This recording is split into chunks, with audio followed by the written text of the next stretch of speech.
बिस्मिल्लाहिर्रहमानिर्रहीम। एबटाबाद पुलिस और हवेलियाँ पुलिस जो बार बार प्रेस कॉन्फ्रेंसिस करके ये कह रही है कि हमारा मायदा तय पा गया है और 16 अक्टूबर को जो तहरीक लब्बैक पाकिस्तान ने हवेलियाँ के अंदर मार्च करना था वो अब नहीं होगा।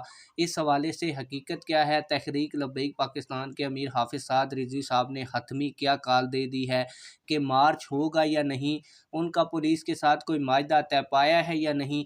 इस हवाले से पूरी खबर डिटेल के साथ और सबूत के साथ क्या है वो आज की इस वीडियो में आप लोगों के साथ शेयर करने जा रहा हूं। लेकिन वीडियो शुरू करने से पहले आप लोगों से एक छोटी सी रिक्वेस्ट है, अगर आपने अभी तक हमारे चैनल को सब्सक्राइब नहीं किया तो जल्दी से चैनल को सब्सक्राइब कर लें ताकि आने वाली नई वीडियोस आप लोगों को बर वक्त मिलती रहें।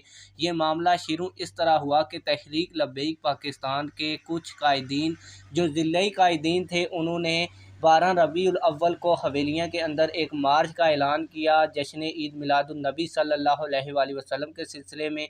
और जश्न ईद मिलादुन्नबी सल्लल्लाहु अलैहि वसल्लम के सिलसिले में मुल्क के हर कोने कोने में और हर जगह रैली निकाली जाती है।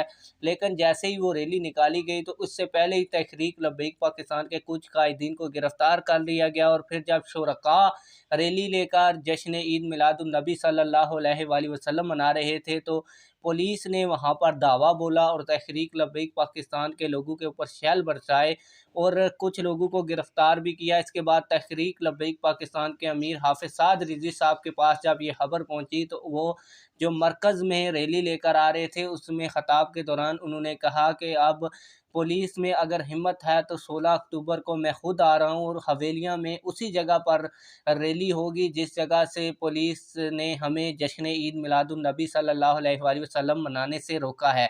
लेकिन उस वक्त से लेकर अब तक पुलिस कई प्रेस कॉन्फ्रेंसिस कर चुकी है और मुख्तलिफ सबूत भी पुलिस की जानब से दिखाए गए हैं। पुलिस का मौक़िफ़ ये है कि सन 1997 के अंदर एक मायदा तय पाया था और जिसमें ये तमाम मकतबा फ़िक्र के लोगों के साइन मौजूद हैं, जिसमें तमाम मकतबा फ़िक्र के लोगों ने मुत्तफ़िका ये फ़ैसला किया था कि हवेलियाँ के अंदर इस रोड के ऊपर कोई मार्च नहीं होगा।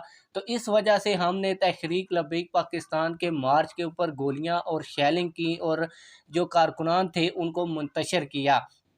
तो आप लोगों को बताता चलूँ कि जो मायदे के उन्होंने दस्तखत दिखाए, उन्होंने ये नहीं बताया कि ये फ़ैसला उस वक्त क्यों किया गया था और किस वजह से किया गया था। और जश्न ईद मिलादुन्नबी सल्लल्लाहु अलैहि वसल्लम किसी भी जगह के ऊपर मनाया जा सकता है। और आप लोगों को ये भी बता दूं कि कुछ लोग प्रोपेगेंडा कर रहे हैं कि तहरीक लब्बैक पाकिस्तान का आर्मी चीफ के साथ एक मायदा हुआ है कि अब तहरीक लब्बैक पाकिस्तान मार्च और धरने और रोडों के ऊपर नहीं आएगी। तो तहरीक लब्बैक पाकिस्तान ने जो कॉल दी है इसको मुलतवी कर दिया जाएगा। तो आप लोगों को बताता चलूँ कि अभी तक हतमी फैसला हो चुका है कि 16 मार्च को उसी रूट के ऊपर जहाँ पे शेलिंग की गई उसी जगह से तहरीक लब्बैक पाकिस्तान एक बड़ा मार्च निकालने जा रही है। और हाफिज़ साद रिजवी साहब ने यह हतमी ऐलान किया है और अभी तक कोई भी यू टर्न नहीं लिया।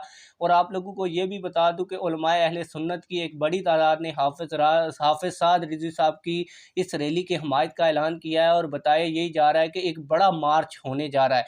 आप लोगों की इस हवाले से क्या राय है, कमेंट सेक्शन में अपनी राय का ज़रूर इजहार कीजिए। मिलते हैं किसी और वीडियो में।